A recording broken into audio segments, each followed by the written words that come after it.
Esta es una charla que teníamos la semana pasada y tuve problemas de conexión, así que por eso la cambiamos para hoy. Y hoy voy de casa en casa de amigos míos intentando que alguno tenga conexión. Parece que está medio complicado dar coqueluche, así vamos a intentar que salga. Dicho eso, lo que les voy a decir es un poco cuál va a ser la dinámica de esta charla. Como eh, habrán visto, yo muchas de las charlas, por lo menos hasta ahora, en estos meses de instructoría, fueron más destinadas a primer año, porque cada año considero que tiene objetivos diferentes y es muy complejo dar una charla que esté enfocada a los distintos años, y creería que ustedes también tienen que venir con distintos interrogantes según el año cuando escuchan alguna charla, así que intenté lograr destinar un poco este normativo a todos, y por eso es que van a ver que vamos a ir respondiendo algunas preguntas. Va a haber también un caso clínico que es el eje en realidad de la charla, y que hay algunas preguntas interactivas que seguramente les voy a pedir que me ayuden a resolverlas, justificando el motivo de por qué eligen la opción que eligen. Y van a ver que sobre el final hay dos diapositivas que son dos casos clínicos más, y son dos casos clínicos reales que yo he visto en el hospital. Así que bueno, vamos a hablar un poco de una hoja de ruta en Coqueluche que nos va a guiar de qué cosas vamos a ir hablando. Y sí, lo que voy a empezar diciendo son algunas cosas de por qué es importante tener un normativo, tener una charla de Coqueluche en el transcurso de nuestra currícula, que eso tiene que ver con que es una enfermedad que es reemergente, no solamente en la Argentina o en Latinoamérica, sino en el mundo. Lo que se ha visto en las últimas décadas es un aumento de esta enfermedad, pese a que haya países que tienen altas coberturas de vacunación. Y también es importante porque la mayoría de los pacientes que se enferman por coqueluche suelen ser menores de un año principalmente, y dentro de estos, más aún los que tienen vacunación incompleta, que cuando incompleta no es porque no se hayan aplicado esas dosis, sino porque por una cuestión de la edad probablemente todavía no les correspondía. Y la otra situación importante es que justamente este grupo etario, sobre todo los menores de 6 meses, pueden tener complicaciones tanto respiratorias como cardiovasculares, y como es una enfermedad reemergente y sigue siendo este grupo el de riesgo en el cual vemos estas complicaciones, es importante tenerlo presente. Otro dato importante es que en realidad en esta enfermedad suele haber picos cada 3 a 5 años, y por eso hubo distintas estrategias de vacunación en el transcurso de las décadas, eh, que hacen que justamente estos brotes se empiecen a espaciar. Pero sí, lo que se ha visto en esta reemergencia es que uno de los grupos etarios más en los cuales se produjo más el alza es en adolescentes o en adultos jóvenes que en verdad actúan como reservorios de la enfermedad. Eh, Reservorios me refiero a que sean portadores o mismo también a veces tienen infección o enfermedad por el coqueluche, pero suelen ser infecciones leves o atípicas, a veces subdiagnosticadas, pero que las tengan y que sean reservorio implica que justamente sean la fuente de contagio para los menores de un año. Eh, Respecto a la introducción, también otro dato importante, como decíamos recién, tenemos que saber que hay un pequeño grupo de pacientes que pueden hacer una enfermedad grave, que es lo que se denomina coqueluche grave, como vamos a ver más adelante. Bueno, dicho esto, vamos a ver cuál es la evolución natural de la enfermedad. Vamos a iniciar con un caso clínico igualmente. Después vamos a ver cómo se clasifica la enfermedad por coqueluche, qué métodos diagnósticos están disponibles y qué es lo que hacemos en el hospital, cuál sería el tratamiento de elección, y después sí, el último apartado es hablar dentro de esta clasificación, de lo que es el coqueluche grave, saber definirlo, saber cuáles son sus factores de riesgo y qué estrategias terapéuticas tenemos hoy al alcance, para finalmente hablar un poco de la prevención que tenemos hoy por hoy. Bueno, este es el caso clínico. Es un paciente de 45 días de vida, varón, que nació de término con un peso de 3 kilos 420 y era producto de un embarazo controlado. Y fíjense que consulta por presentar rinorrea anterior de 7 días de evolución, pero lo que los trae justamente al hospital es que a la fecha se habían sumado accesos de tos y vómitos. Este es el examen físico del paciente. Al verlo se encontraba en buen estado general, estaba reactivo, tenía un soplo sistólico eyectivo, la mecánica ventilatoria era regular a buena, no había algo muy llamativo, y tenía sí escasos rales subcrepitantes diseminados. Había un dato que generaba duda, que era que el paciente tenía una leve disminución del murmullo vesicular en el hemitórax derecho, y estos eran sus signos vitales. Tenía una frecuencia cardíaca de 162 latidos por minuto, una frecuencia respiratoria de 48, estaba afebril el paciente y con un peso de 4,5 kilos, y ahí pusimos un poco algunos datos positivos. No sé si quieren hacerme alguna consulta o si quieren seguimos y vemos con qué nos encontramos.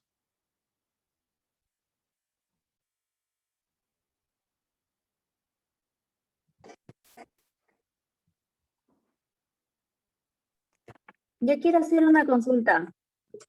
Sí. Más allá de esto, quería preguntar sobre la mamá, si se puso la triple bacteriana celular cuando estaba embarazada. Dentro de estas estrategias que hablamos de prevención, está perfecto la pregunta.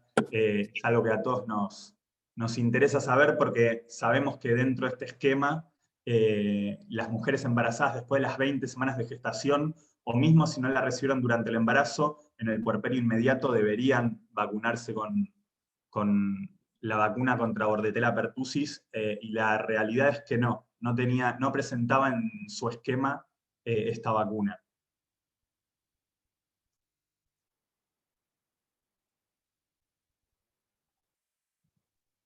Si quieren sigo y ustedes después me ayudan a justificar un poco esto. En base a su sospecha diagnóstica, que ahora me van a decir un poco cuál es, ¿qué estudio solicita para su confirmación? Entonces, fíjense, la sospecha diagnóstica es una bronquiolitis y por lo tanto se solicita aspirado nasofaringeo en búsqueda de antígenos virales.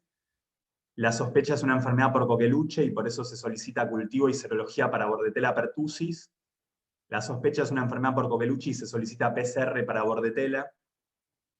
O es un síndrome coqueluchoide, a descartar etiología, sea viral versus bacteriana, y por eso se pide tanto un aspirado nasofaringeo virológico como una PCR para Bordetella pertussis. Y ahora, si quieren, piénsenlo y me ayudan a descifrar cuál es la correcta.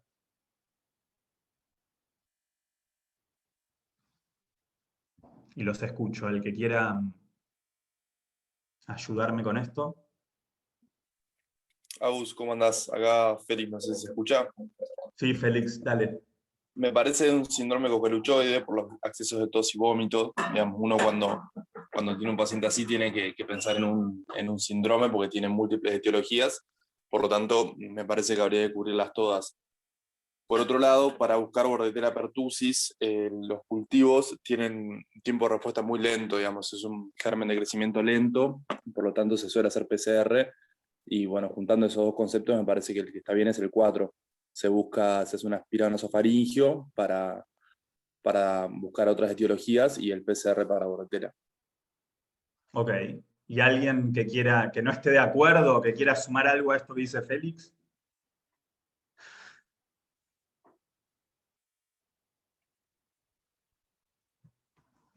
Porque, como dice Félix, hay un par de cosas importantes para empezar a hablar, pero en general la enfermedad por coqueluche suele tener un curso de inicio, un comienzo en realidad muy insidioso. Suele ser así, pacientes que se presentan con una tos leve, que suele ser una tos leve no productiva, que pueden tener algunas secreciones mucosas que tampoco llaman demasiado la atención, y son pacientes que suelen estar afebriles, o en todo caso pueden estar subfebriles. Esa es como la primera etapa en la cual no hay muchos datos fuera de lo que es un resfrío común.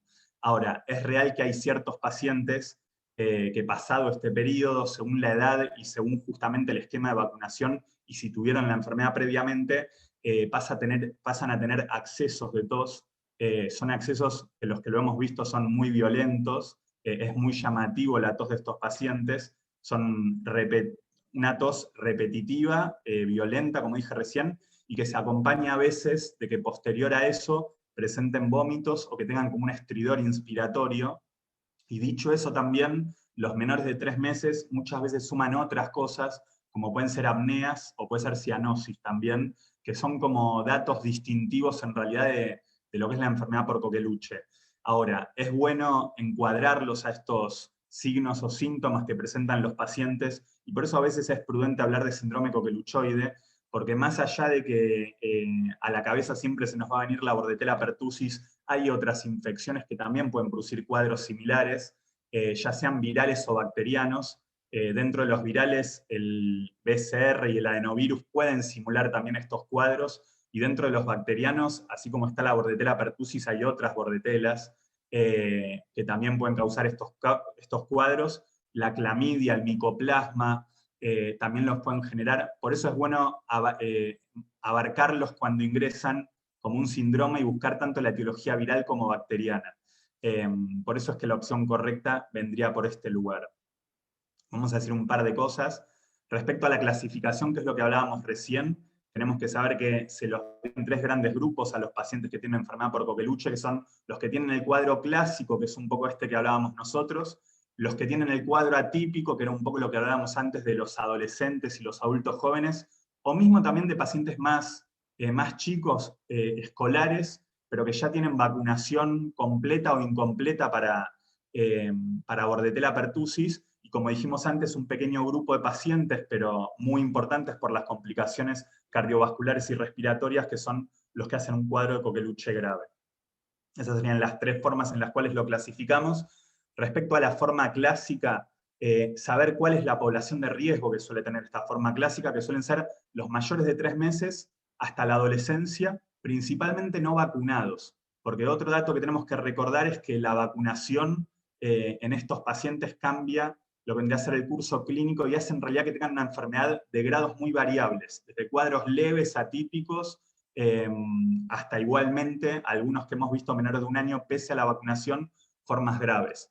Pero la forma clásica generalmente sea en ese grupo de riesgo, mayores de 3 meses y antes de la pubertad, principalmente no inmunizados. ¿Qué etapas conocemos? Que era un poco lo que hablábamos recién. Hay una primera etapa, que es lo que vamos a llamar periodo catarral, una segunda etapa que es el periodo paroxístico de estado, y una tercera etapa que es el periodo de convalescencia. Y es bueno conocer que transitan distintos momentos, porque en el periodo catarral es el momento de mayor contagiosidad, y como dijimos antes, son pacientes que suelen cursar con un resfrío parecido a cualquier otro germen. No hay algo que lo haga distintivo en este momento. Y como sabemos que la Bordetella pertussis tiene una tasa de ataque secundario cercana al 90-100%, y con esto quiero decir que convivientes susceptibles casi que en su totalidad podrían contraer esta infección, el saber que no hay algún dato distintivo hace pensar que probablemente los convivientes susceptibles todos podrían estar transitando la incubación o mismo infecciones leves o atípicas, pero que los convertirían también en portadores y en transmisores de la enfermedad a otras personas o pacientes. Antes del periodo catarral es bueno también recordar que hay una incubación que es de 5 a 7 días en general, aunque está descrito que puede llegar hasta 21 días en realidad esta incubación. En el periodo catarral, como dijimos recién, son síntomas de infección de vías aéreas superiores, suele durar 1 a 2 semanas, y como dijimos es el periodo de mayor contagiosidad.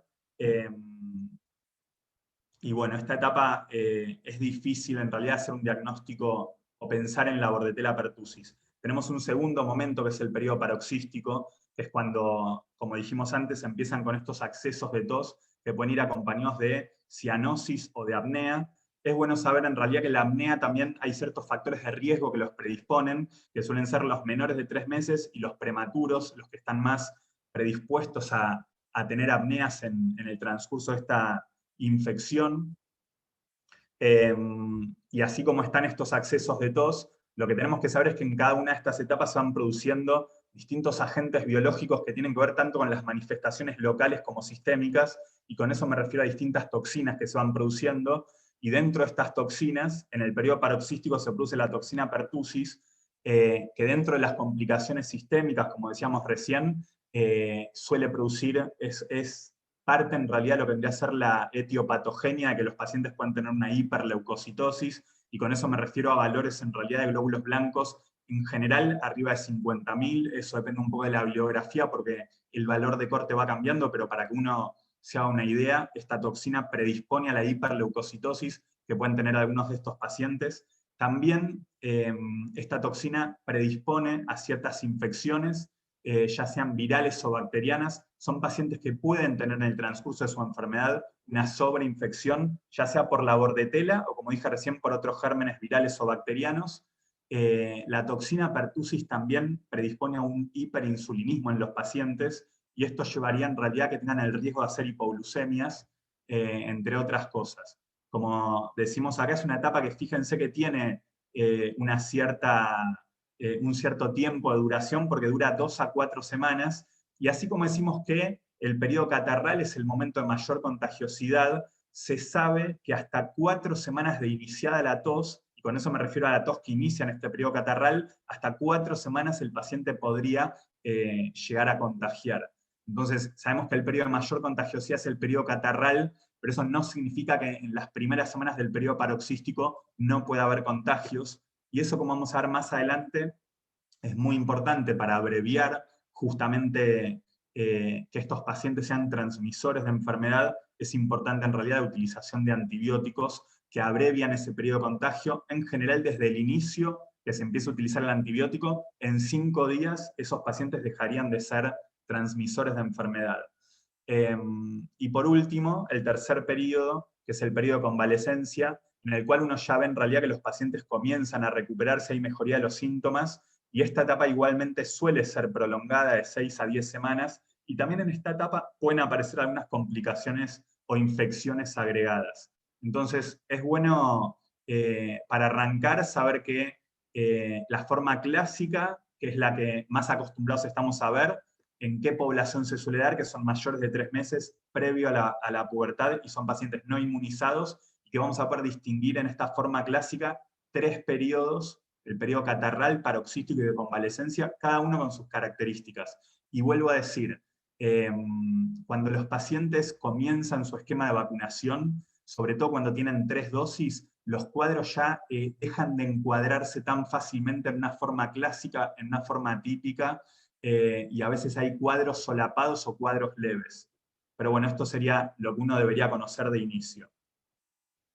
¿Qué estudio diagnóstico se debe solicitar según la etapa? Es un poco lo que hablábamos antes. Según la etapa tenemos que conocer en realidad cuál es el estudio de elección que uno debería hacer. Como dijeron antes, el cultivo es el gold estándar, pero en realidad es un germen de crecimiento insidioso que es laborioso justamente cultivarlo, pero que sabríamos en verdad que en el periodo catarral y en el periodo paroxístico podríamos llegar a cultivar este germen.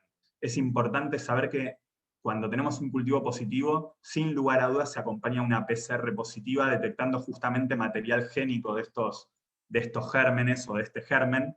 Por lo tanto, el cultivo y la PCR son positivos tanto en el periodo catarral como paroxístico, pero lo que tenemos que saber es esto mismo, que el cultivo tiene sus falsos negativos por ser un germen de crecimiento insidioso, y que la PCR puede tener algún falso positivo también.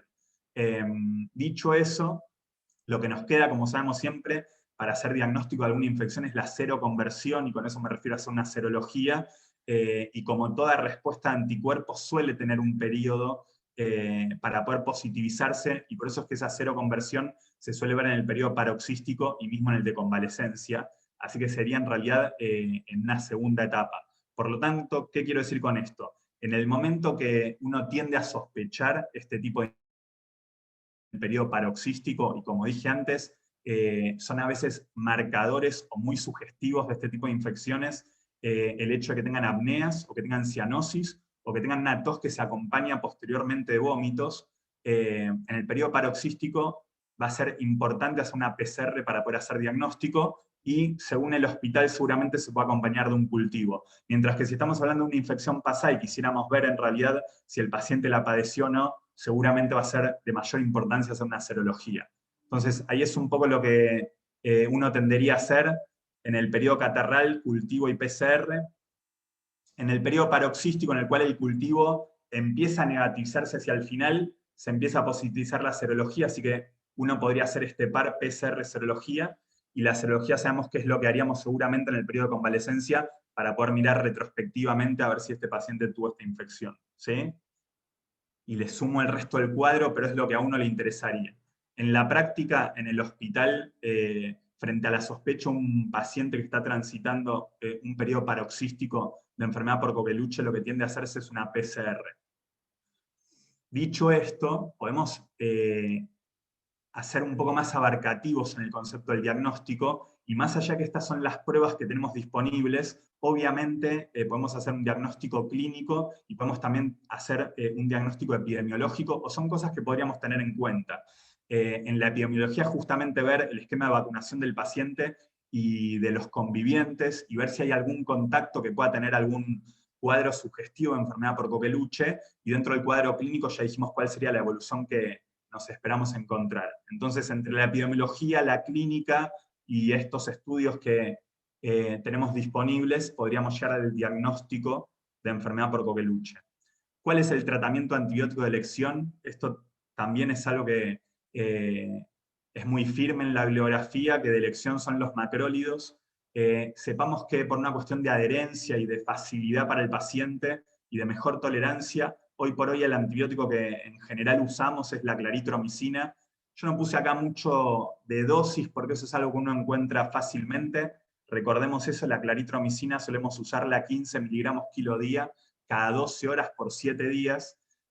Así como en mayores de un mes se tiende a usar la claritromicina, tenemos que saber que en menores de un mes, o si uno quisiera también en otros pacientes más grandes, una alternativa también es la citromicina, que puede darse durante 5 días y es una dosis diaria. Es importante conocer respecto al tratamiento antibiótico de esta enfermedad por coqueluche, que en realidad el antibiótico no tiene que ver con el curso de la enfermedad en general. Lo que nos permite el medicar a estos pacientes es acortar lo que es el que sean transmisores de enfermedad, y lo abrevia, como dijimos en la diapositiva anterior, lo abrevia a que sean 5 días. Por lo tanto, a partir del 5.º día dejaría de contagiar, y eso nos permitiría hacer cohortes o no tener un aislamiento estricto del paciente frente a otros.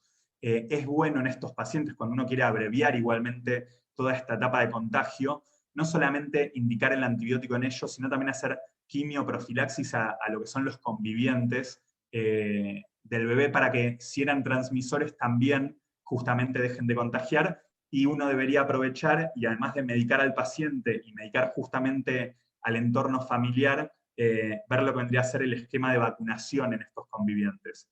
Así que, como dije, claritromicina es lo que está descrito como de mejor adherencia y tolerancia para los pacientes, sabiendo que la citromicina es una opción y que la citromicina es lo que usaríamos en el menor de un mes.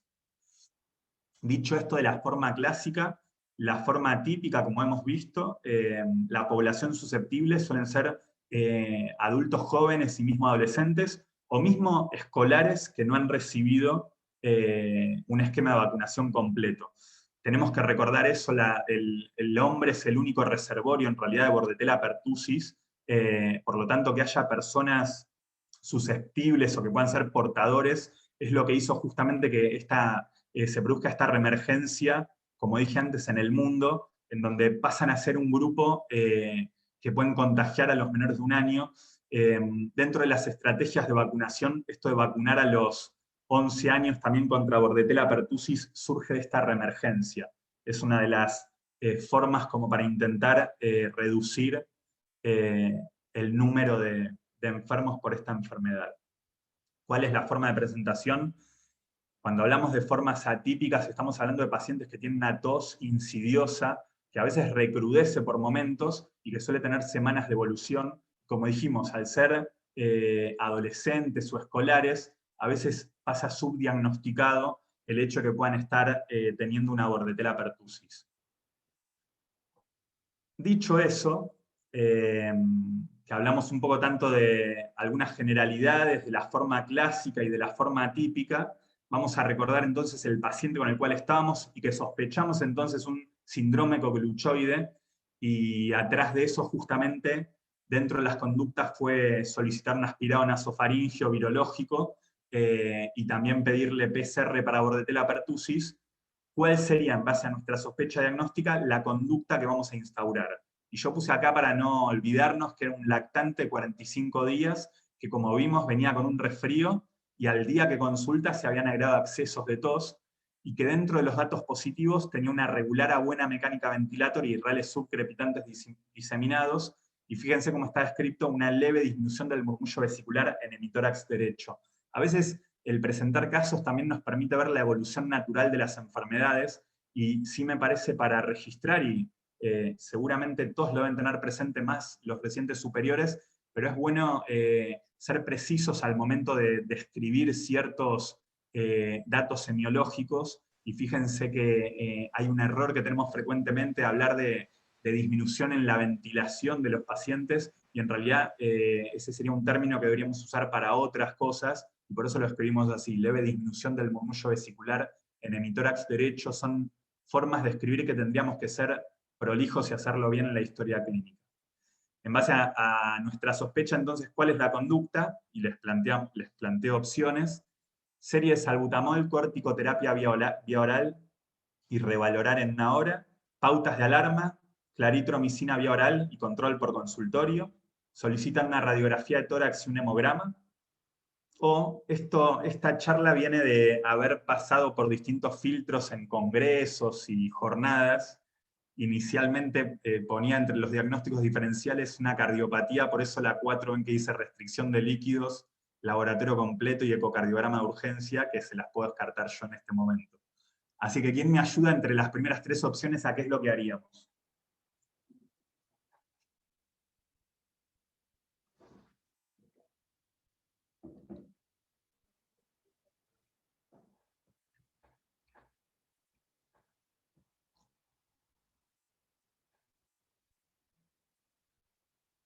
Y si no, que me ayude una de las Flor Datas.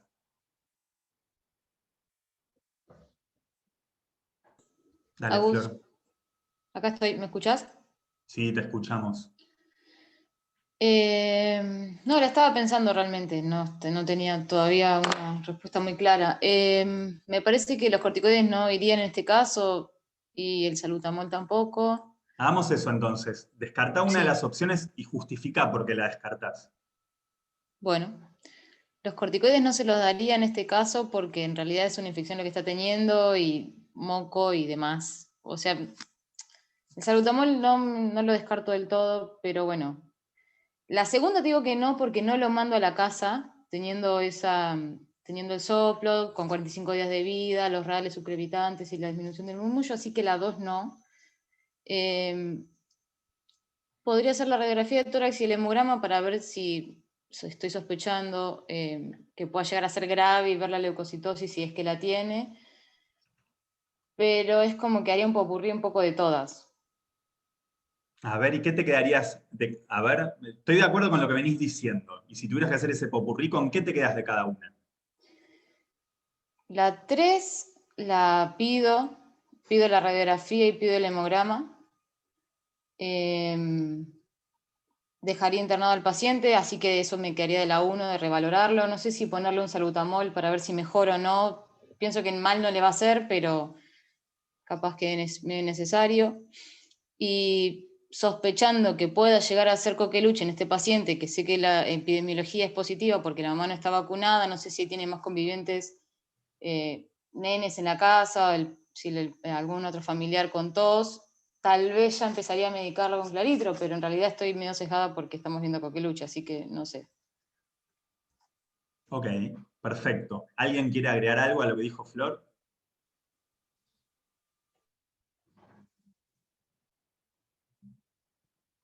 A ver, yo sumo un par de cosas, estoy de acuerdo con las cosas que acaba de decir. La opción 1 obviamente está destinada un poco a un paciente que puede tener una bronquiolitis, pero como dijo Flor, en el contexto de una bronquiolitis y conocer la historia natural de esta enfermedad, hay un dato que uno tiene que saber, es que en general en una bronquiolitis la evolución natural de la enfermedad, las medicaciones que nosotros indiquemos tienen seguramente baja probabilidad de modificar ese curso natural. más allá de que tenemos baja probabilidad de modificar el curso natural, y con esto quiero decir que el paciente con una bronquiolitis, que va a ser una bronquiolitis grave, probablemente no podamos evitarlo. Es real que en bronquiolitis tenemos una primera etapa en donde suelen tener también un catarro de vía aérea superior, y uno lo que sabe es que de la cantidad de pacientes que tienen estos catarros de vía aérea superior, un 30-40% puede tener justamente semiología baja y hacer un cuadro de bronquiolitis, y que solamente el 2%, como han visto en una clase anterior, termina internado. Más allá de que los corticoides no han modificado la evolución natural de las bronquiolitis, y que, salvo en situaciones de gravedad o de pases a terapia, en donde pueda haber una prueba terapéutica con corticoides, no es algo que tendamos a usar. Con el salbutamol tampoco hay evidencia muy clara, pero sí está más naturalizado y hacemos, y eso sí, depende de cada hospital, y hay hospitales que tienen justamente regímenes de cómo manejarse con el salbutamol para ver si después continúan o no en base a la respuesta. Es real que frente a una bronquiolitis, que este paciente podría hacerlo, uno tendería a usar salbutamol de inicio y revalorarlo. No deja de ser un menor de 3 meses, y los menores de 3 meses, si uno pensara en una bronquiolitis, también deberían quedar internados, cosa que me parece que de lo que dijo Flor fue muy clara en eso, y lo tenemos que tener presentes todos, que este paciente, fuera cual fuese el diagnóstico, tiene indicación justamente de observarse y probablemente quedar internado.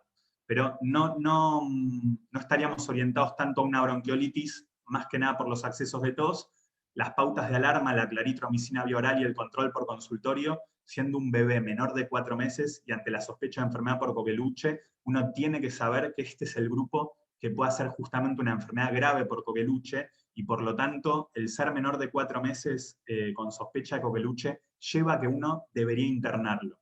Eso van a ver que en la práctica a veces hay ciertas disquisiciones cuando son cuadros muy sutiles y que uno tiene un laboratorio, placa y una familia continente que permite en realidad un control muy estrecho de esos pacientes. Pero si uno tuviera que ser preciso con lo que dice la bibliografía, un menor de 4 meses con sospecha de Coqueluche debería internarse hasta ver si realmente tiene ese diagnóstico, y de confirmarse debería quedarse 5 a 7 días internado, justamente para descartar que tenga una evolución complicada.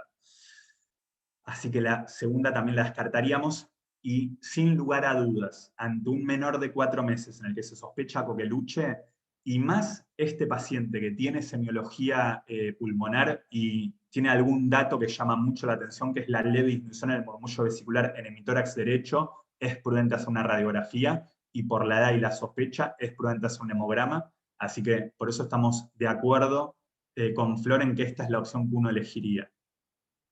Yo les muestro ahora lo que pasó con nuestro paciente de 45 días.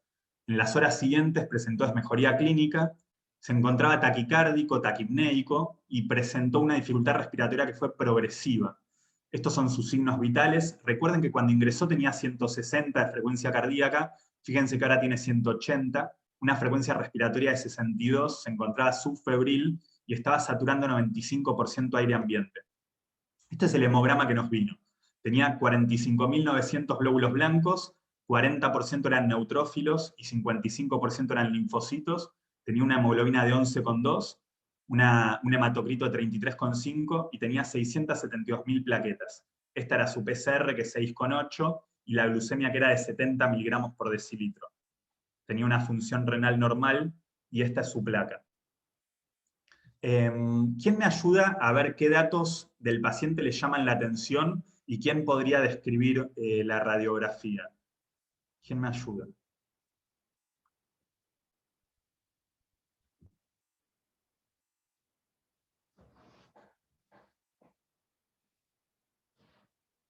Vamos a utilizar a algún reciente superior entonces que nos ayude. Lo veo a Kevin que está. Kevin, ¿nos ayudas?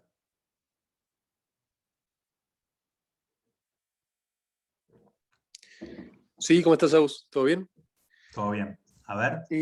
Sí, una cosa igual también me llama la atención de antes, que estamos Dale. hablando de una bronquiolitis versus un coqueluche, englobado en un síndrome coqueluchoide. También es bueno saber que la bronquiolitis, por ahí el pico, la mejoría y el momento más sintomático es a partir del tercer día de empezar los síntomas, y este es un día 7, así yo de entrada ya suma más puntos para coqueluche. Bueno, claramente en este contexto del paciente la desmejoría, uno pensaría que intercurrió con algo nuevo, que en un síndrome coculicioide puede ser un neumotórax, puede ser una atelectasia importante o una progresión de la enfermedad de base. Este bloque, que parece más una consolidación, porque para una atelectasia tan grande no veo una desviación de la vía aérea o del mediastino que se condiga. Además, lo que veníamos a buscar, que era la leucocitosis que está presente, me clasificaría ya el coqueluche como un coqueluche grave, y habría que ver qué conducta tomamos. Y lo demás, no. Otra cosa aparte no. O sea, el paciente requiere oxígeno, me parece, en este momento. Habría que considerar, según el momento que estamos, si hay que hacer ¿cómo se llama? La leucorreducción. Y Ok. probablemente, sí. Bueno, y me parece no sé si una neumonía por el coqueluche o una sobreinfección bacteriana, así probablemente se medique como tal. Ok. Bueno, un par de cosas que dijo Kevin. Es bueno conocer la evolución natural. Él dio un dato justamente que uno tiene que tener presente, que es verdad, las bronquiolitis en general, el pico lo hacen entre el tercer, quinto día, y este paciente venía de una semana, y después de esta semana en realidad empezó con esta nueva etapa con accesos de tos, que lleva más a pensar en coqueluche. Más allá de eso, tenemos que el conocer las historias naturales de la enfermedad es súper importante, y también saber que hay pacientes que escapan de lo que uno está acostumbrado a ver. Pero bueno, en este caso se condice. Es importante ver esta taquicardia que va en aumento, es un signo de alarma en un paciente que sospechamos una enfermedad por coqueluche, que nos tiene que alertar. Una taquicardia sinusal inexplicada en estos pacientes suele ser un dato común que presentan cuando tienen una evolución justamente hacia la gravedad. Pero obviamente, como siempre, como la taquicardia sinusal es inespecífica, hay otros datos en realidad que tenemos que ver si el paciente los presenta y resolverlos, detenerlos. Como por ejemplo que el paciente tenga hipoxemia, o que pueda tener dolor, o que esté deshidratado. Siempre primero hay que buscar resolver todas esas cuestiones como para poder llegar a cuál es la causa de esta taquicardia que presenta el paciente. Este paciente, esta taquicardia sinusal era inexplicada, no había algo que nos esté alertando de por qué estaba taquicárdico, salvo si probablemente su propia enfermedad. En general, como dijimos antes, los pacientes suelen estar afebriles o subfebriles en la primera etapa. Un paciente en el que sospechamos que tiene una enfermedad por coqueluche y que venía afebril, que empiece a estar subfebril o mismo que empiece a tener registros de fiebre, podrían alertarnos también de una probable complicación en ellos. Como dijo recién Kevin, fíjense la leucocitosis que tiene el paciente, tiene casi 46.000 blancos. A veces una duda que se presenta en estos pacientes es justamente si no tiene una enfermedad oncohematológica, y eso después ustedes me dirán por qué sí o por qué no. Otra cosa que uno tiende a ver en la enfermedad por coqueluche es la linfocitosis. Son pacientes que suelen tener aumento de los linfocitos, pero así todo, pacientes que tienen cursos graves y que tienen hiperleucocitosis también pueden tener neutrofilia, y lo que está escrito en esas situaciones es que el shock séptico sería un diagnóstico de descarte también, cuando se presenta principalmente neutrofílico el paciente. Fíjense otro dato que a uno también le llama la atención: el paciente está en una situación de estrés, y no había tenido en realidad dificultades con lo que es la vía oral y con la lactancia materna, en realidad, que es de la forma que se alimentaba, y tiene una glucemia que está en 70 miligramos por decilitro, que es normal, pero podríamos decir que se está acercando al límite inferior. Registren también esto. Pensamos en una enfermedad grave por coqueluche, pedimos hemograma, pedimos glucemia y pedimos función renal. Y no es casualidad que pidamos estas cosas, así como tampoco es casualidad que pidamos la placa de tórax. Por eso a veces el ver casos clínicos nos permite registrar qué es lo que se va haciendo en la evolución. Como dijimos acá, tenemos una imagen de condensación, y esta imagen de condensación no pierde espacios, o no pierde justamente volumen, mejor para decir. Fíjense que los espacios intercostales son simétricos de un lado y del otro, que no hay una gran desviación de lo que es la vía aérea, que tiene un broncograma aéreo, ahí sí lo ven, por acá chiquitito, y que el borde tiende a ser difuso, cosa que habla más de, como dijeron recién, una neumonía, mientras que las atelectasias tienden a tener lo que es como límite la cisura, y por eso en este caso que estamos viendo el lóbulo superior derecho, tendemos a ver la imagen con esa cisura más tirando para arriba, con un borde bien neto, con desplazamiento de las estructuras que tienen cerca, sobre todo vía respiratoria o mediastino cuando son atelectasias de lóbulos altos, y eso es bueno que uno se haga el ojo y distinga rápidamente cuándo estamos pensando más en una probable neumonía y cuándo en una atelectasia. Dicho eso, tengamos presente que en el contexto del coqueluche hay distintas complicaciones. Estamos hablando de una de ellas, que es la hiperleucocitosis, y que esa hiperleucocitosis se puede acompañar justamente de hipertensión pulmonar, y es parte de lo que es la fisiopatología del coqueluche grave, que puede progresar de una hiperleucocitosis a una hipertensión pulmonar, y de eso genera una falla cardíaca congestiva, y dentro de las complicaciones también hay pacientes que pueden tener una neumonía, o pueden tener bronconeumonías, y la gravedad subyace en que esas bronconeumonías progresan a insuficiencias respiratorias. Entonces, fíjense que dentro de las causas de muerte nombramos las dos principales causas. Un paciente con hiperleucocitosis, eso está implicado en que se generen trombos leucocitoclásticos que generen justamente esos trombos hipertensión pulmonar, y esa hipertensión pulmonar llevaría justamente a sobrecargar inicialmente a lo que es el corazón derecho, por el tema de las altas presiones pulmonares, indefectiblemente llevaría a una falla global del corazón y una insuficiencia cardíaca. Y la otra causa de muerte, que es el paciente que presenta una bronconeumonía, que son imágenes que vamos a ver en ambos pulmones diseminadas, y que los pueden llevar a la insuficiencia respiratoria y la muerte. O sea que fíjense que las dos causas de muerte vendrían por ahí, insuficiencia cardíaca o insuficiencia respiratoria. Dicho eso, ¿cuál es su sospecha diagnóstica? ¿Una bronquiolitis grave, una neumonía adquirida de la comunidad, un coqueluche grave o una enfermedad oncohematológica? ¿Quién me ayuda?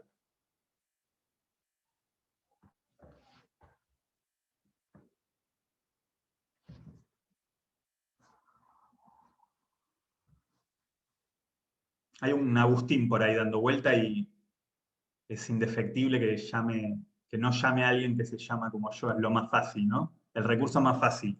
Agus. Me fui.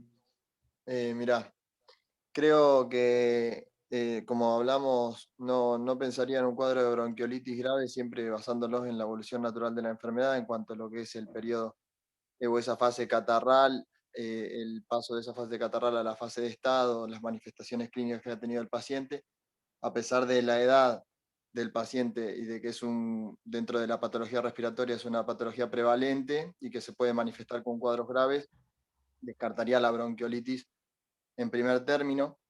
Después, apoyándome también en lo que dijo Kevin, en cuanto a la neumonía adquirida en la comunidad, no es por ahí la evolución natural por ahí que esperaría.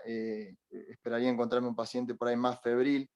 Está bien que está la taquipnea, no esperaría encontrarme con accesos de tos, sino más bien un paciente taquipneico, febril. Bueno, hay datos que apoyan de todas maneras, como dentro de los estudios complementarios, la consolidación y la hiperleucocitosis, en realidad la leucocitosis, que creería en primer término que no lo podría descartar, quizá lo cubriría como dentro de diagnósticos diferenciales con un tratamiento antibiótico, como metiéndolo en el síndrome o en la bolsa de gato esa de infección respiratoria aguda baja, pero no sería mi principal sospecha diagnóstica, así que también la dejaría en un segundo plano. La verdad que como enfermedad oncohematológica pensaría en primer lugar en el grupo etario, en la infrecuencia de la presentación en este caso del paciente de 45 días de vida. Creería que tampoco es la forma de presentación, la verdad que no estoy muy familiarizado con la presentación de enfermedades oncohematológicas en un paciente menor de un año, mucho menos en un neonato, pero creía que en primer lugar yo con mis recursos lo descartaría por la frecuencia en cuanto al grupo etario. No tengo más datos para discriminar en cuestión de laboratorio. Y me quedaría con coque grave, que en primer lugar, y además de estar en la clase, la evolución natural de la enfermedad, sumado al grupo etario, al ser menor de 4 meses, que ya lo metía en un factor como independiente, así de mal pronóstico y de posibilidad de desarrollar el coque grave, como vos decías. El foco de condensación en la radiografía también hace a la sospecha de un coque grave, la leucocitosis, bueno, esta dificultad respiratoria, el aumento o esta progresión de la dificultad respiratoria, me quedaría con esa. Perfecto. Perfecto, Agus. Yo hago algún comentario sobre todo lo de la enfermedad oncohematológica, y es algo que suele pasar, que se genera duda y que se producen interconsultas con hematología, a veces también cuando son pacientes un poco más grandes, de 4 o 6 meses. Hay un dato que no es que es que nos da certezas, pero que sí es muy sugestivo. Si uno pensara en una enfermedad oncohematológica, principalmente una leucemia aguda en un menor de 1 año, cosa que es infrecuente pero existen, un dato que nos ayuda es ver las plaquetas, porque en general cuando estamos pensando en una enfermedad oncohematológica, una leucemia, uno de los datos que tendemos a ver es una visitopenia, ¿no? Que el paciente tiene la leucopenia, o en algunos casos, obviamente, cuando son blastos los que están en sangre periférica, ven esa hiperleucocitosis, pero las plaquetas, en el contexto de una leucemia aguda, tienden a estar bajas, y fíjense que en el coqueluche están aumentadas como reactante de fase aguda. Entonces, como dato objetivo, plaquetas normales o elevadas tenderían a ser poco probable el diagnóstico de una leucemia aguda, además de que no tiene la evolución natural en la cual son pacientes en realidad que tienen manifestaciones por su pancitopenia, tanto por la anemia, por la leucopenia y la plaquetopenia. Eso respecto a esa última, que para dar algún dato más de por qué uno no es lo que primero sospecharía, y tal cual, y me parece importante el dato de una neumonía adquirida a la comunidad, la historia natural es fiebre y taquipnea. Eso uno lo tiene que recordar. Después, obviamente, vendrá todo lo que es la anamnesis y el examen semiológico de ese paciente. Pero en general los pacientes que ingresan con una neumonía suelen tener fiebre y taquipnea. Acá, para que a uno le quede claro, pero tenemos la diferencia entre una atelectasia y la neumonía, que es lo que tenía nuestro paciente, que deberemos ver después si esta neumonía puede ser una sobreinfección viral, puede ser por la misma bordetela, que es lo más común en lo que nos vamos a encontrar, o puede ser una sobreinfección por otra bacteria, y por eso es prudente ante casos graves de enfermedad por coqueluche seguramente ampliar la medicación antibiótica que se utiliza. Y sí vamos a hablar unas palabras ahora de lo que es el coqueluche grave, que como dijimos antes, suelen ser pacientes en general menores de 1 año, pero principalmente menores de 6 meses, y en general, por más de que tuvieran una vacunación adecuada, como son tan chiquitos, suele pasar que tienen 1, 2 o como mucho 3 dosis de vacuna para bordetella pertussis. Dentro de la definición, ya sabemos que lo que abarca este grupo es lo que los define son los pacientes que tienen insuficiencia respiratoria, los que pueden tener apneas, que dijimos que principalmente son menores de 3 meses o que tienen el antecedente de haber sido prematuros, los que tienen compromiso hemodinámico, una taquicardia sinusal mantenida o que tienen alteraciones de la perfusión. Como dije antes, es importante en estos pacientes el saber que una taquicardia sinusal mantenida inexplicada es un signo de alarma que nos tiene que hacer sospechar que el paciente está teniendo una evolución complicada o grave de su enfermedad, y esto aparece en toda la bibliografía y en todos los artículos en general que hablan de coqueluche grave, ¿no? Es un dato que tenemos que registrar. La hiperleucocitosis, como dijimos antes, la falla renal y las convulsiones. Un par de datos para agregar de esto. La hiperleucocitosis, los glóbulos blancos elevados, en realidad no suelen tener que ver con un aumento de los blancos en el cuerpo de ese paciente, sino que tiene que ver con que hay una atracción de los neutrófilos y mismo de los linfocitos de todos los glóbulos blancos desde los lugares extravasculares hacia el intravascular, y una vez que están en el intravascular hay justamente una inhibición de su quimiotaxis y su migración hacia otros lugares. Entonces, cuando vemos que estos pacientes tienen hiperleucocitosis, no tiene que ver con el valor absoluto que se tiene a nivel corporal, sino que se produjo una atracción de todos estos glóbulos blancos hacia lo que vendría a ser justamente la sangre. Hay otra cosa también importante que no hemos dicho, pero suele haber una correlación entre lo que vendría a ser las bacterias infectantes y la gravedad del paciente. Y eso se vio a partir de que lo que se veía es que a mayor inóculo de la bacteria, había mayor área de colonización por la Bordetella pertussis en lo que es el tracto respiratorio, y eso en realidad llevaba a mayor destrucción local y a que haya mayor cantidad de toxinas circulantes, y todo esto lleva justamente a una intensificación de los síntomas. Entonces es bueno saber que hay una correlación directa entre el inóculo de la bacteria que tiene esa persona y la intensidad de los síntomas que va a tener. Otra cosa importante, ya que nombré justamente la palabra toxemia, es importante saber en realidad que estos pacientes tienen justamente a partir de esta Bordetella, que tiene gran afinidad por lo que son las células ciliadas del tracto respiratorio, a las cuales se une al tracto respiratorio, avanza y genera destrucción local, pero la Bordetella pertussis no suele atravesar la submucosa, y por lo tanto, si no atraviesa su mucosa, menos aún va a llegar a la sangre.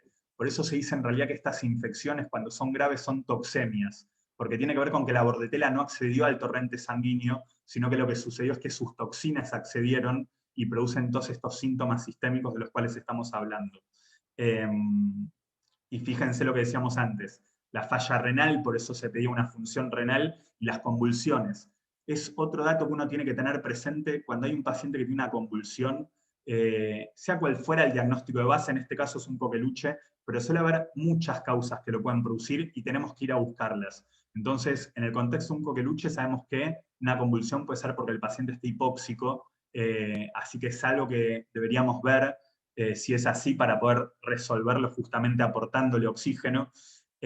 Así como dijimos que se produce una leucostasis a nivel vascular, que se producen trombos leucocitoclásticos, y que estos son justamente parte de la fisiopatología de que tengan hipertensión pulmonar, esta leucostasis también podría producirse en sistema nervioso central y por lo tanto ser causa de convulsiones, y eso haría que uno en realidad haga una neuroimagen en estos pacientes para ver si es algo que está pasando. El coqueluche también se ha relacionado con encefalopatía y mismo con hemorragias a nivel del sistema nervioso, por eso apoyamos aún más si es por leucostasis o es por un sangrado precipitado por el coqueluche, el hecho de hacer una neuroimagen en estos pacientes. Y en el contexto de la taquipnea que muchas veces tienen, también lo que se ha visto es que esa taquipnea, como sabemos inicialmente, va a producir una alcalosis respiratoria.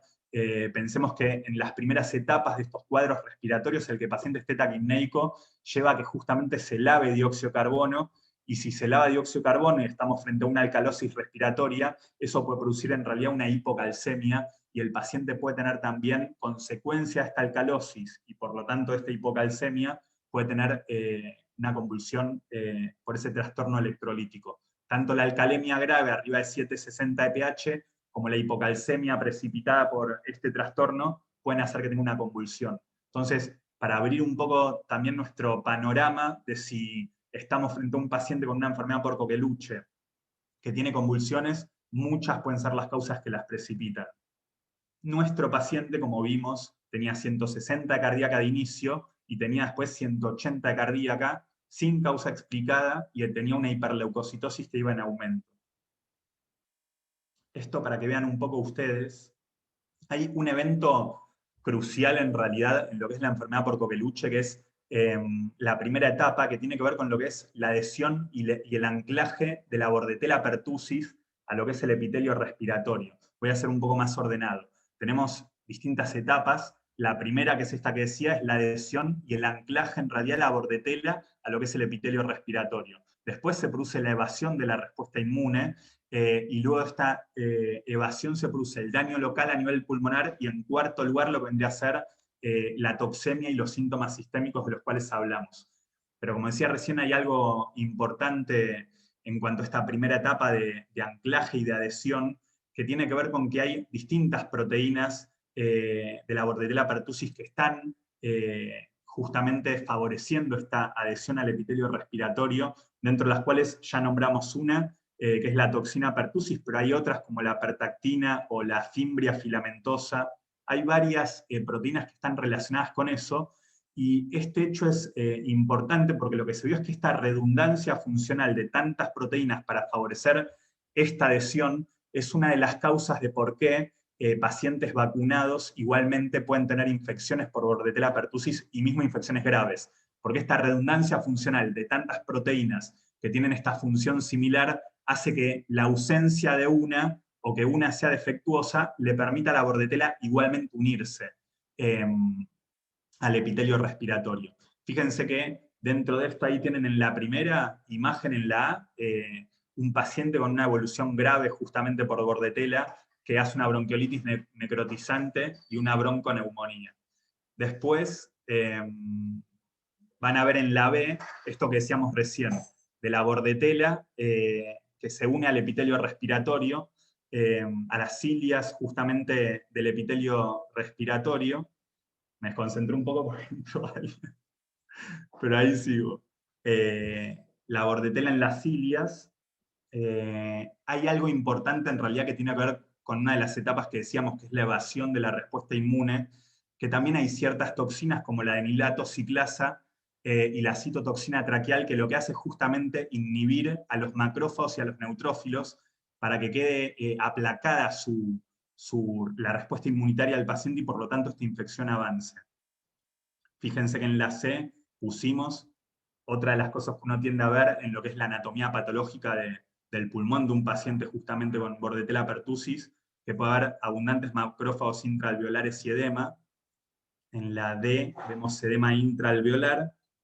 Y en las últimas dos, que eso me parece también interesante, fíjense esto que hablábamos antes, dentro de la fisiopatología del coqueluche grave, los agregados leucocitarios que se encuentran a nivel de las arteriolas pulmonares, que como dijimos antes, piensen eso, si hay una leucostasis a nivel de la vasculatura, eso va a ser uno de los motivos por los cuales presentan hipertensión pulmonar, y de presentar hipertensión pulmonar, en primera instancia, lo que vamos a ver es que se sobrecarga el corazón derecho, y de ahí viene una insuficiencia cardíaca. Un poco lo dijo también Agustín antes, los factores independientes de mal pronóstico, menor de 4 meses, por eso es importante ante la sospecha de una enfermedad por coqueluche en menor de 4 meses, justamente observarlo, y lo que sería prudente sería internarlo. Como dijimos antes, si confirmamos que es una bordetela pertussis, siendo menor de 4 meses, lo prudente sería que quede internado 5 a 7 días hasta descartar que tiene una evolución complicada, sabiendo también que uno puede manejar el caso individual según la contención de la familia, cómo se lo ve al paciente y la cercanía que tiene al hospital y justamente el control estrecho de esos pacientes, pero que les quede ese concepto de que debería internarse. Una neumonía en un paciente con coqueluche es de gravedad. Recuerden eso, la complicación más frecuente en una infección, mejor dicho, en una bronquiolitis, es justamente la telectasia, y la complicación más frecuente en un paciente en realidad con bordetela pertussis es justamente una neumonía. La hipertensión pulmonar, como dijimos recién, y la hiperleucocitosis, todos estos son factores independientes de mal pronóstico. Que tenga uno de estos ya nos tiene que alertar. Recuerden eso, la evolución complicada, sobre todo la hipertensión pulmonar y la hiperleucocitosis, suele haber un evento común en esos pacientes que es la taquicardia sinusal inexplicada, nos tiene que alertar.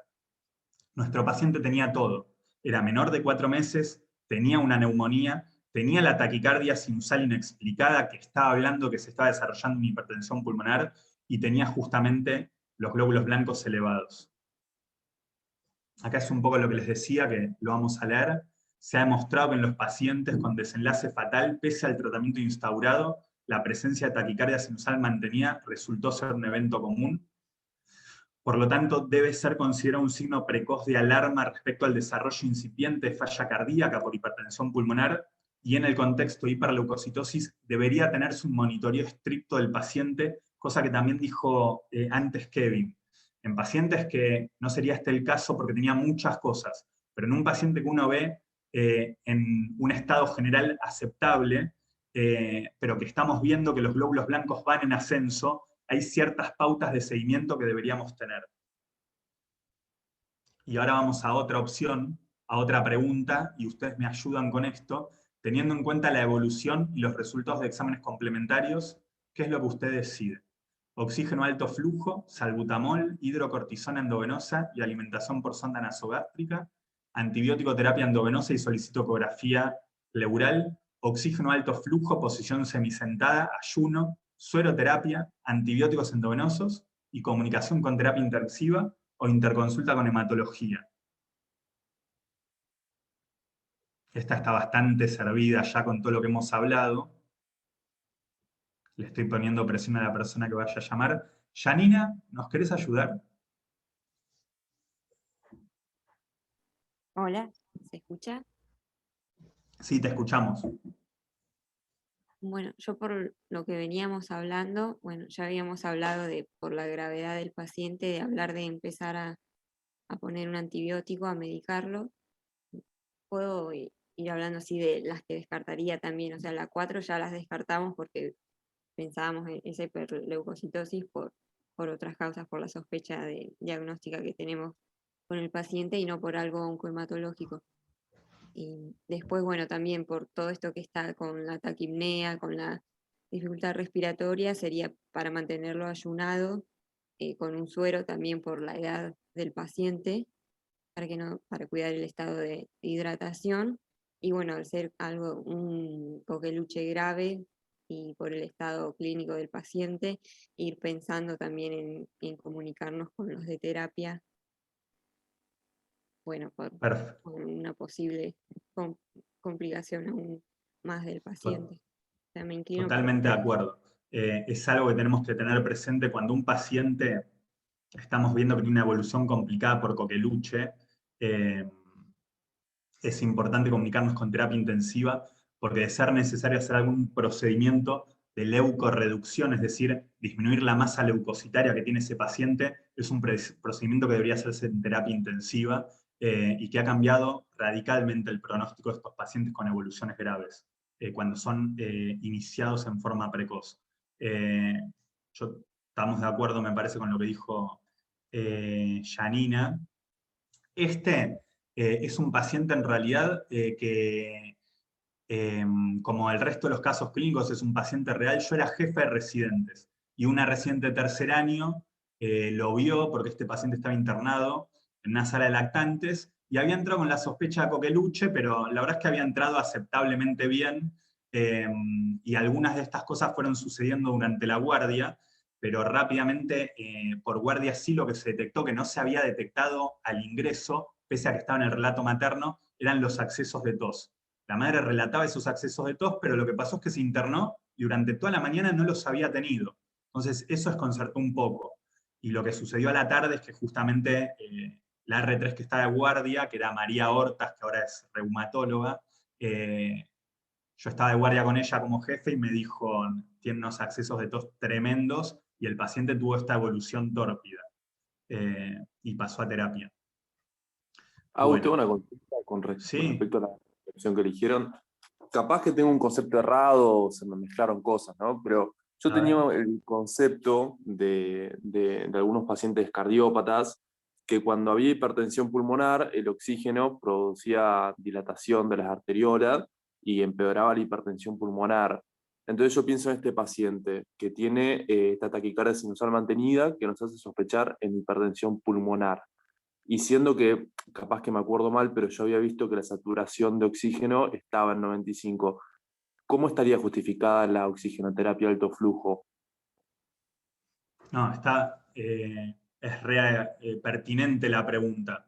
Voy a intentar ver cómo te respondo, pero en principio la fisiopatología es totalmente distinta en un caso o en el otro, y lo que sí tenemos que saber en la evolución natural de un coque grave, que independientemente de lo que hagamos con el oxígeno, si el paciente ya entró en un círculo en el cual tiene la hiperleucocitosis y tiene justamente lo que es los trombos leucocitoclásticos a nivel de lo que es la vasculatura pulmonar, hagas lo que hagas, la hipertensión pulmonar va a progresar y en realidad en este paciente, independientemente del oxígeno, lo importante es saber que va a requerir terapia intensiva y va a requerir un procedimiento de leucorreducción. Entiendo que uno podría tener objetivos de oxigenación más prudentes y no llevarlo a que sature a un 99 o 100% y mantenerlo en realidad en 92-94%. Con eso estamos de acuerdo.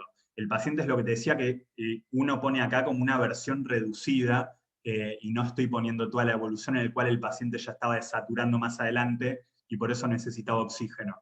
Dicho esto, con este paciente que la hipertensión pulmonar tiene otra fisiopatología y requería oxígeno siendo prudente como vos estás marcando, en un cardiópata es más prudente todavía porque en su fisiopatología sí puede tener que ver el oxigenoterapia y ser un vasodilatador pulmonar, y se es más complaciente en el hecho de permitir a veces saturaciones de 88% y poner recién oxígeno en pacientes que tienen ese grado de saturación.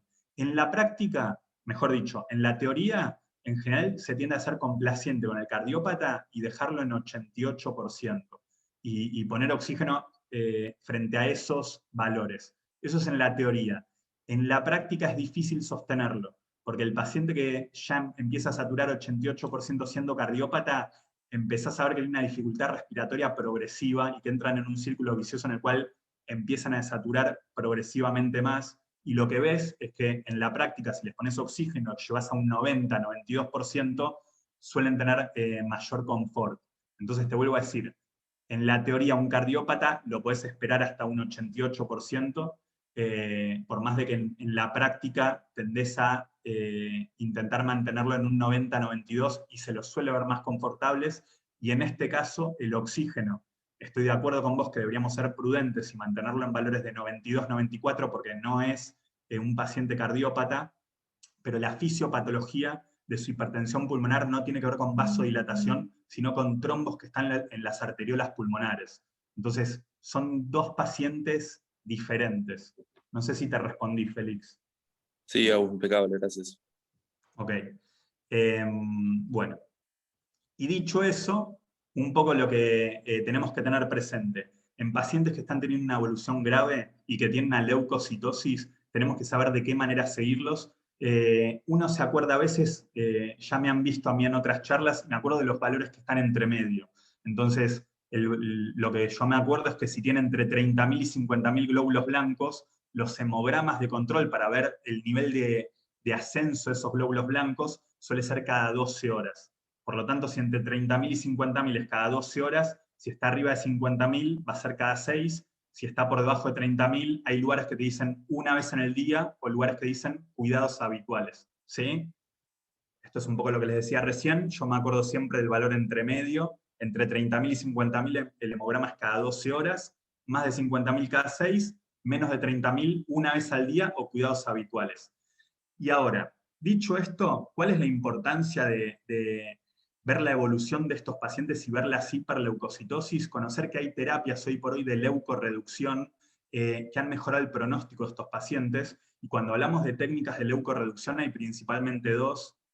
Una es la leucoaféresis y otra es la exsanguinotransfusión. La leucoaféresis requiere de una máquina, requiere de personal entrenado, requerimos de hemoterapia seguramente, y es un proceso más complejo.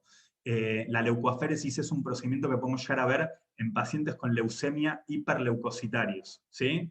Ahora, en contrapartida con la leucoaféresis que requiere todo esto, hay otro procedimiento que es la exsanguinotransfusión, que es un procedimiento más fácil de realizar, con pocas complicaciones, y que no se necesita un personal tan entrenado para poder realizarlo, ni tampoco se necesita de una máquina para poder hacerse.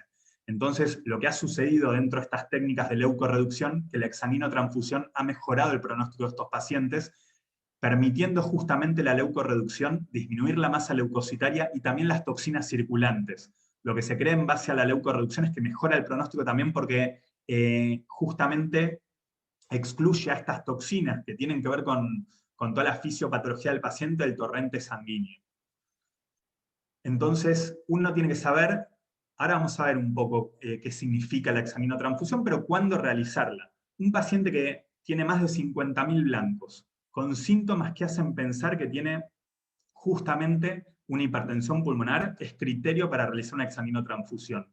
Y si no, el otro criterio son los pacientes que tienen más de 100.000 blancos como dato aislado, independientemente del estado general de otros laboratorios o de la placa. Tenemos que saber que un paciente con más de 100.000 blancos es un criterio absoluto para realizar una exsanguinotransfusión. Esto es un poco lo que les decía. Exsanguinotransfusión si tiene glóbulos blancos mayor a 50.000 con descompensación cardiorrespiratoria o signos de hipertensión pulmonar o rápido aumento al recuento de glóbulos blancos. Cuando decimos rápido aumento es que aumentan más de 1.000 por hora. Y si no, glóbulos blancos mayores a 100.000 independientemente del resto de los datos. Esto también, según el artículo, la bibliografía donde uno lea, puede encontrar algunas variaciones. Entonces, como nosotros estamos hablando más que nada de como procedimiento y a nivel hospitalario, realizar la examinotransfusión, estos son los criterios que solemos utilizar, pero hay otros lugares en donde está discutido el hacer ECMO, y justamente ahí puede haber valores un poco disímiles a esto que yo les estoy mostrando. Pero esto está adaptado, la bibliografía a la facilidad que nosotros tenemos en el hospital para hacer examinotransfusión. Y siempre es prudente, frente a la sospecha justamente de que hay hipertensión pulmonar, realizar un ecocardiograma al ingreso para ver justamente signos indirectos de hipertensión pulmonar o justamente signos de falla de bomba, ¿sí? Vamos con la técnica de exsanguinotransfusión. Vamos de a poco. En realidad es justamente transfundir al paciente con alícuotas de sangre a medida que se van sacando también esas alícuotas de sangre. Eso es un procedimiento que van a ver que en general se hace con un acceso venoso central. Lo ideal, en realidad tenemos dos situaciones. Lo ideal es hacerlo con un acceso venoso central, o mejor aún si tenemos un acceso venoso y un acceso arterial. Eso también nos permite que mientras extraemos una alícuota de sangre, que puede ser de 5, 10, 30 mililitros, por el otro lado estemos infundiendo esos 10, 30 mililitros de sangre. Se dice que es isovolumétrica porque lo mismo que sacamos del paciente, esa alícuota de la cual estábamos hablando, es lo mismo que después vamos a infundir. Si son 10 mililitros, se extraen 10 mililitros, se infunden 10 mililitros. Se dice que es doble volumen porque es justamente 2 volemias del paciente. Entonces, si sabemos que una volemia son 75 a 80 mililitros kilo, decir que es doble volemia lo que vamos a hacer, es decir que lo vamos a hacer a 150, 160 mililitros kilo. Esa es la examinotransfusión. Fíjense eso, son 150 a 160 mililitros por kilo, pero las alícuotas son de 10 a 30 mililitros. Es un procedimiento en el cual uno está horas haciéndolo. A mí me ha tocado hacerlo en terapia intensiva. ¿Con qué se suele hacer? Sangre leucorreducida e irradiada, y lo que se intenta es que sea un hematocrito reconstituido de 40%. Acá dice opcional, pero la realidad es que en el hospital se hace, y es la forma en la cual se pide. Sangre leucorreducida, irradiada, y con un hematocrito reconstituido del 40%. Si poseemos una vía arterial y un acceso venoso central, que sería lo ideal, las alícuotas son de 10 a 30 mililitros, ¿sí? Mientras que si solamente tenemos un acceso venoso central, las alícuotas son más chicas y son de 5 a 10 mililitros. Obviamente que si tenemos una vía arterial y un acceso venoso central, es más fácil, porque mientras uno está justamente extrayendo sangre, estos 10 a 30 mililitros, una vez que termina uno, el otro infunde esos 10 a 30 mililitros. Si solamente tenemos un acceso venoso central, piensen que esto se hace con una llave de 3 vías, y entonces la llave inicialmente mira hacia el momento en donde estamos extrayendo esos 10 a 30 mililitros, y acto seguido giramos la llave de 3 vías, y a partir de justamente los glóbulos rojos que están colgados, se infunden 10 a 30 mililitros. Es más complejo cuando solamente tenemos un acceso venoso central. Todo esto de hacer que la técnica requiere de que sea isovolumétrica y a doble volumen, lleva a que la duración del procedimiento sea de 2 a 6 horas, y esto depende también de la tolerancia. En muchas oportunidades, a mitad del procedimiento se hace un hemograma y un medio interno del paciente para ver en qué situación está. Dentro de las complicaciones de este procedimiento está el hecho de que puedan hacer una hipocalcemia o que hagan una hiperpotasemia. Entonces van a ver que habitualmente en mitad del procedimiento se suele hacer igualmente un hemograma y un medio interno para ver en qué condiciones está el paciente. Muchas de las veces es bien tolerado el procedimiento por el paciente, y en otras oportunidades requiere justamente de un soporte inotrópico para poder tolerar el procedimiento. Y como dijimos antes, se cree que en este procedimiento toxinas y mediadores plasmáticos también son removidos. Esos son los datos que uno a veces tiende a acordarse. Que sea isovolumétrico, que sea doble volumen, el hematocrito reconstituido al 40% y que va a ser en alícuotas. Y lo que voy a hacer ahora es mostrarles en 2 diapositivas 2 casos clínicos que también son parte de lo que uno ha vivido en el hospital. Este era un varón de 1 año que cursaba una infección respiratoria aguda alta. Al persistir febril al cuarto día, se le realiza una radiografía de tórax en el cual se ven signos de atrapamiento aéreo sin condensación, y en el hemograma lo que resaltaba es que tenía 78.000 blancos, fíjense, a predominio linfocítico. Vuelvo a decir, estos pacientes pueden tener igual predominio neutrofílico y no descarta el diagnóstico para nada. Se decide su internación ante la sospecha de coqueluche, y fíjense en su evolución lo que pasó. Llegó a tener 101.000 blancos con predominio linfomonocítico. Este paciente tenía un suero, porque por el estado que empezó, por la evolución complicada en realidad que empezó a tener, se decidió ayunar y ponerle un dextrosado al 5%, como estamos acostumbrados, y fíjense que pese a ese dextrosado tenía una glucemia de 0.54.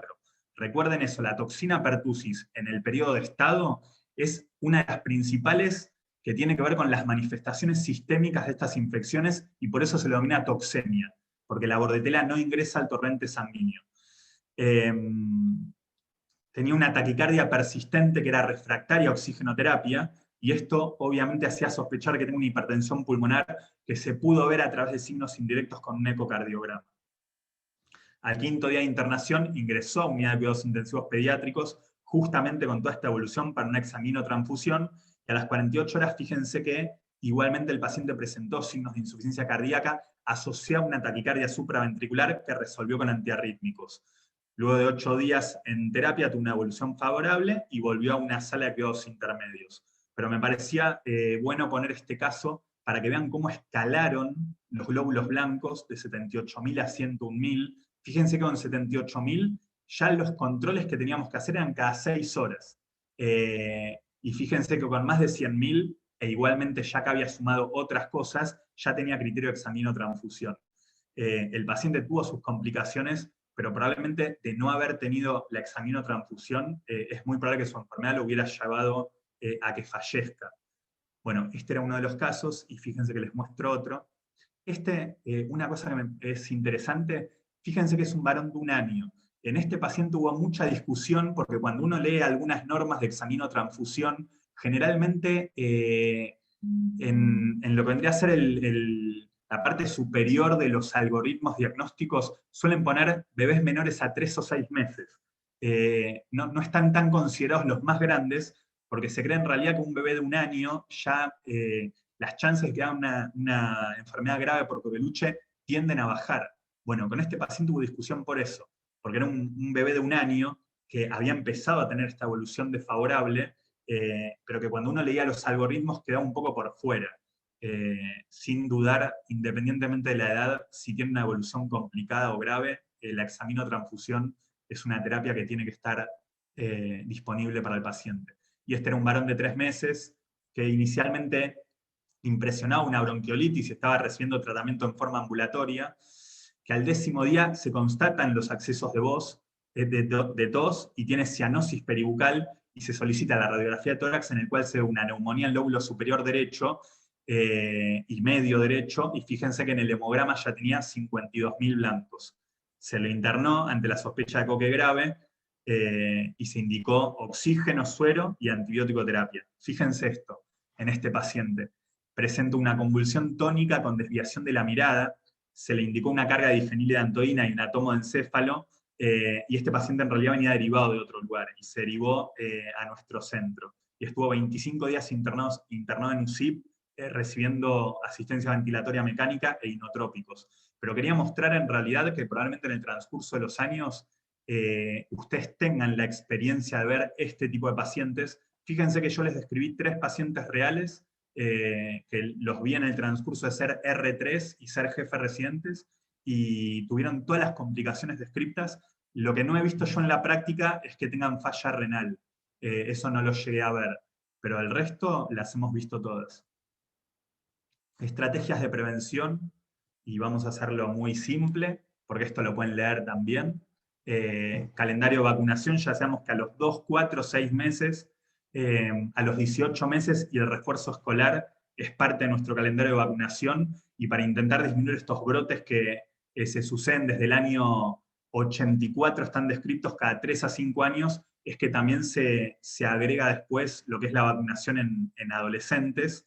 El control de foco, que un poco lo dijimos, el hacer el tratamiento del paciente para abreviar lo que es el periodo de contagio, y también hacer la quimioprofilaxis a todos los convivientes y vacunarlos de ser necesario, la vacunación en mujeres embarazadas puérperas, y algo importante también nosotros revisar si tenemos aplicada la vacuna contra Bordetella pertussis, que deberíamos tenerla por tratar justamente a pacientes pediátricos.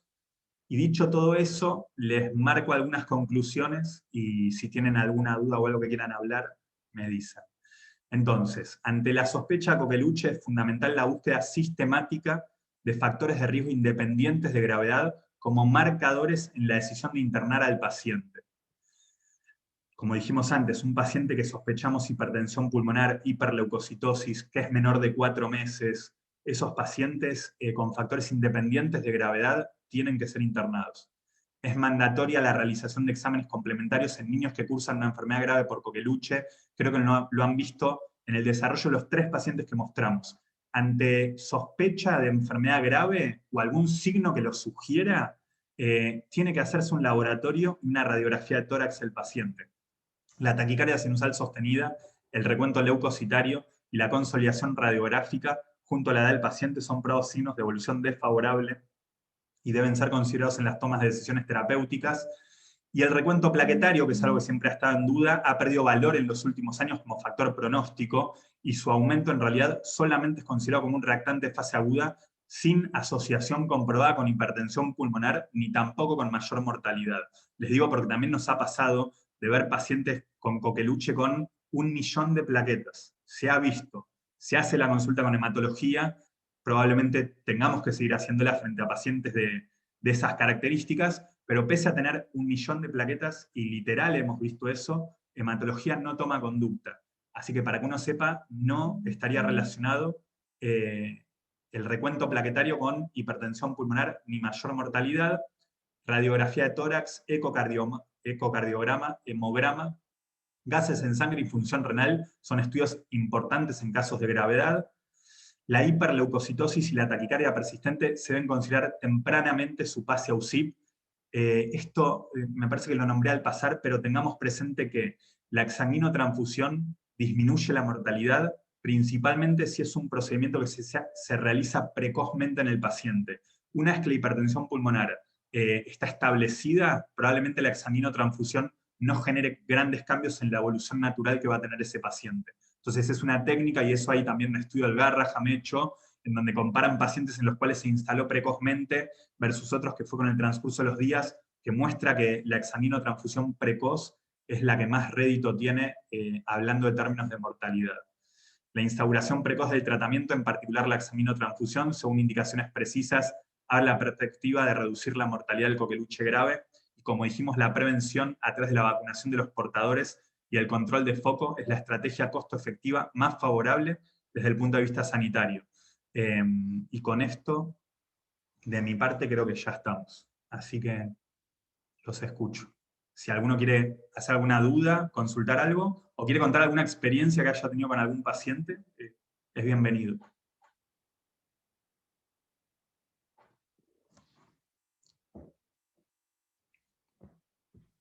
Agus, yo quería hacer un comentario un poco redundante sobre el segundo punto de las conclusiones acerca de los estudios complementarios en las situaciones de coque grave, y un poco vinculado a la poca experiencia que tuvimos en realidad en el primer año, porque ahora en este segundo año en contexto de pandemia la patología respiratoria se ha visto reducido un montón, pero antes veíamos estos pacientes que, como veíamos al inicio de la charla, se presentan bajo la sospecha de un síndrome coqueluchoide, y a veces, no sé, por ahí no me daba cuenta en ese momento si era en relación a la edad y por el riesgo de desarrollar un coque grave, la realización sistemática sobre estos pacientes de laboratorios y radiografías. Diría, como para repasar entonces, si no tendría la presencia de algún signo, síntoma o cuadro clínico que hable de la presencia de esta enfermedad sistémica que es el coque grave, fuera de la indicación de internación en pacientes por la edad, no tendrían indicación sí o sí de hacerse estudios. No sé si soy claro, medio como que... Sí, puede ser discutible. Yo, basándome en bibliografía y también en la experiencia personal, que la medicina basada en la evidencia es 3 cosas que a veces uno no lo tiene presente, pero no es solamente estar actualizado con la información, sino también es el haberlo transitado y el entorno en el cual uno se encuentra. En base a todo eso, uno muchas veces logra generar conceptos y justamente tener evidencia al momento de tomar decisiones. Un menor de 4 meses con sospecha de coqueluche, sin dudar, tiene indicación de internarse y sin dudar va a tener indicación, en realidad, hacer un laboratorio, porque vos no podés pesquisar en realidad, salvo cuando ya tiene una taquicardia sinusal mantenida, y probablemente eso como signo de una hiperleucocitosis y una hipertensión pulmonar, no hay forma de que lo pesquise si no es haciendo un laboratorio. Entonces, un menor Tal de cual. 4 meses que se interna por una sospecha de coqueluche, un laboratorio deberías tener. Lo de la placa lo podríamos poner en duda si no tenés ningún signo sugestivo de que pueda estar haciendo una neumonía, ya sea por la misma bordetela o como por sobreinfección. Lo podemos poner en duda cuando está bajo un estricto control clínico en observación internado. Pero probablemente el laboratorio uno debería hacerlo. Tal cual, Creo que la porque duda en además, general es con el menor de 4 meses que uno ve bien, pero que sospechás coqueluche. claro, Hemograma, sin dudar, vamos a tener que hacer, y probablemente el resto de las cosas, como dijimos, una función renal, una glucemia, también sería prudente hacerlo. Fíjate, se ve que mostrábamos que tenía un suero con flujo de glucosa, creo que a 5 había puesto, e igualmente tenía un valor de 0,57, si no me equivoco, 0,55 de glucemia. No sé si te respondí, Agus. sí, sí, obvio. Y además, hablando, me hacías acordar que en el contexto de una infección respiratoria, también la taquicardia, uno hasta que coloca el oxígeno, por ahí rehidrata al paciente si es que no venía alimentándose de manera correcta, hasta que terminás de descartar otras causas de taquicardia y quedarte con una taquicardia inexplicable, puede haber pasado bastante tiempo, entonces era algo como importante. Sí. En la práctica, pero bueno, vuelvo a decir, esto sí tiene que ver más con la experiencia personal, los pacientes que han hecho coqueluches graves eran cuadros floridos. Podía costar un poco, como ese paciente que yo les dije, que hubo una mañana que no estos accesos de tos que la madre relataba no se constataron, pero fueron horas. Y suelen tener un cuadro florido con los accesos de tos o con la cianosis peribucal, eso es muy llamativo. Para los que no lo vieran, en el momento que lo vean no se lo van a olvidar, porque de verdad que el paciente se pone cianótico y asusta. Y eso iba a decir, los que tienen un coque grave o hacen apneas o tienen la cianosis peribucal o tosen y automáticamente vomitan. Y hay otro dato que no dijimos, pero en este periodo paroxístico se suele decir que el moco es filante y adherente, y eso también lo van a ver. Pacientes que están en el periodo paroxístico, los padres o ustedes con guantes agarran el moco y se estira así y nunca se rompe. Es muy llamativo y lo van a ver. Cuando tengan un paciente con clínica florida, un coqueluche, registren esas cosas. Los vómitos postusígenos o el estridor inspiratorio que tienen posteriormente, o ese moco filante y adherente que es muy característico del coqueluche, o las apneas. Las apneas en pediatría, sobre todo cuando son menores de 3 meses, cuando fueron prematuros, pero siempre se tiene la duda si es el BCR, que es uno de los gérmenes más comunes que puede estar implicado en eso, y también la bordetela. Pueden llegar a haber pacientes, porque también lo hemos visto, que ingresan, al parecer con un cuadro de bronquiolitis y hacen una apnea. Y la verdad que la bronquiolitis por BCR, tranquilamente, y sobre todo si es prematuro, pueden tener apneas esos pacientes. Bueno, en esos pacientes con una bronquiolitis que a veces no es tan florida, pero que precipita que hagan apneas, en general también se les pide bordetela pertussis, y en más de una oportunidad ha sido la bordetela la causante. Entonces, un cuadro respiratorio, por más de que no sea tan característico como decíamos recién, pero que se acompaña de apneas, la bordetela es un germen que uno iría a buscar.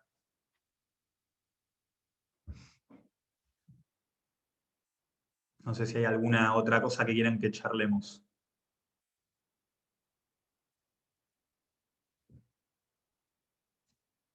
Te hago una pregunta, Agus. Franco, ahora. Sí. Con respecto al tratamiento antibiótico, tengo entendido que por ahí en menores de un mes es recomendable el acitro por el riesgo de la hipertrofia del píloro. Después Sí. del mes, ¿hay alguna estadística que diga que da mejor resultado usar uno u otro? No, ¿O se puede usar cualquiera? lo del acitro en realidad es una cuestión, cuando uno lo lee van a encontrar que siempre habla de asociaciones. Cuando uno escucha el término asociación, que es ciertos macrólidos se asocian con hipertrofia de píloro, las asociaciones son cuestiones estadísticas. Se vio que pacientes que lo usaban tenían alguna chance más que otro de poder tener hipertrofia de píloro. Eso hoy por hoy no se puede decir que hay una relación causal. Tal vez en 10 años dicen, fue una cuestión estadística sin relación causal, e hicimos una corte nueva y no volvimos a ver eso. Entonces la verdad es que no se sabe realmente si es simplemente una cuestión estadística y que habría que ver si se repite en el tiempo o si hay algo causal. Eso por un lado con la citro, que por eso se usa en el menor de un mes. Y después en realidad en los mayores lo que se tiende a utilizar es claritromicina, como dije antes, por una cuestión de adherencia y de mejor tolerancia, pero en general lo comparan con la eritromicina. Entonces, uno lo que diría es esto: acitro en el menor de un mes, claritro o acitro si querés en el mayor de un mes, y sí lo que está descrito en los pacientes que no tienen tolerancia con los macrólidos, siendo mayores de 2 meses, que puede utilizar CTMS. Pero eso sería lo que está descrito. Joya, gracias. Una consulta, Agus, ¿qué tal? Soy Mai. ¿Qué haces? Con relación a la claritro endovenosa, digamos en los pacientes de 2 meses, he visto que a veces hay alguna resistencia por el servicio de enfermería al colocar la claritro endovenosa. ¿Tienes capaz alguna experiencia, algún comentario sobre eso?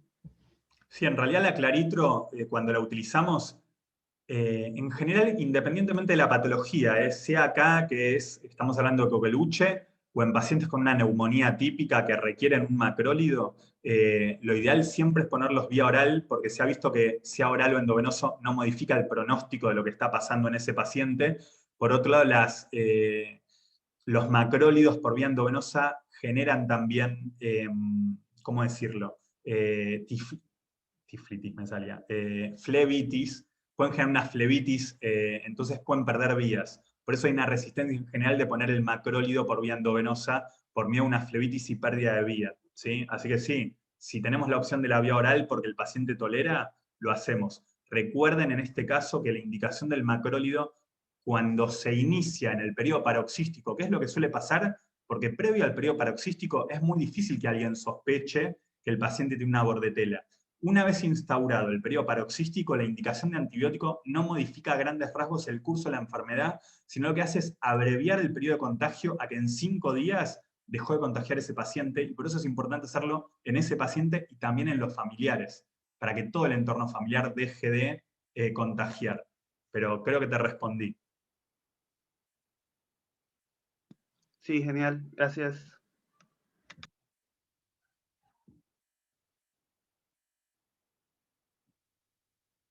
Miguel, no sé si querés que charlemos algo más o creo que está todo bastante encaminado. No, Agus, creo que estuviste por todas las aristas del tema, muy completo y claro como siempre.